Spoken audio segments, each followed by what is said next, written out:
নমস্কার বন্ধুরা। বাঙালি মানেই পোস্ত, মানে পোস্তর আইটেম থাকবেই, কিছু না কিছুতে পোস্ত দিতেই হয়। তাই আর বিশেষ করে বীরভূমে তো পোস্ত মানে খুবই সবাই খায়, বীরভূম লোকেরা।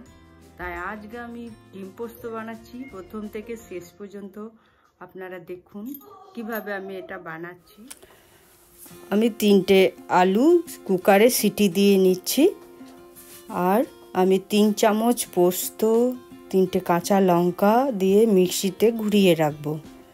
আর আমি 5টা ডিম কিন্তু সিদ্ধ করে নিয়েছি অলরেডি। এবার ডিমগুলো ছাড়িয়ে নেব। এরপর আমি ডিমের মধ্যে লবণ আর হলুদ দিয়ে দেব। আর এদিকে দেখুন আমার আলুগুলো মনে হয় সিদ্ধ হয়ে গেছে, জল ঝরিয়ে নেব। আর কড়াইয়ে সর্ষের তেল দিয়েছি। এবার আলু ডিমগুলো আমি হালকা ভেজে তুলে নেব। তারপর এইদিকে আমি সর্ষের তেলেই কিন্তু এই রান্নাটা করব। সর্ষের তেলটা বেশি হয়েছে বলে আমি 2 চামচ তুলে নেব। ওর মধ্যে দিয়ে দেবো আমি তেজপাতা, শুকনো লঙ্কা আর 1 চামচ কালো জিরে আর 2টো পেঁয়াজ কেটে রেখেছিলাম, সেই পেঁয়াজটা দিয়ে দেবো।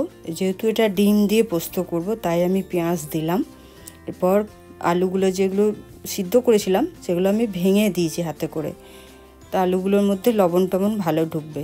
এবার স্বাদ মতো লবণ দিলাম, একটু হলুদ দিলাম, আর আমি স্বাদ মতো মিষ্টি দেবো। তারপর আমি একটু জল দিয়ে এটাকে আলুগুলোকে একটু কিছুক্ষণ ফুটিয়ে নেব।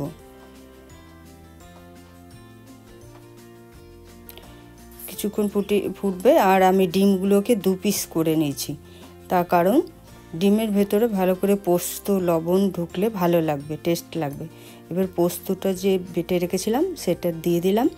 পোস্তটা আমি খুব বেশিক্ষণ ফোটাবো না, একটুখানি ফুটলেই এটাকে অফ করে দেবো। আপনাদের যদি এটা রেসিপিটা ভালো লেগে থাকে তাহলে ইউটিউব থেকে দেখে থাকলে আমাকে সাবস্ক্রাইব, আর ফেসবুক থেকে দেখে থাকলে আমাকে ফলো, লাইক, শেয়ার, কমেন্ট করে জানাবেন।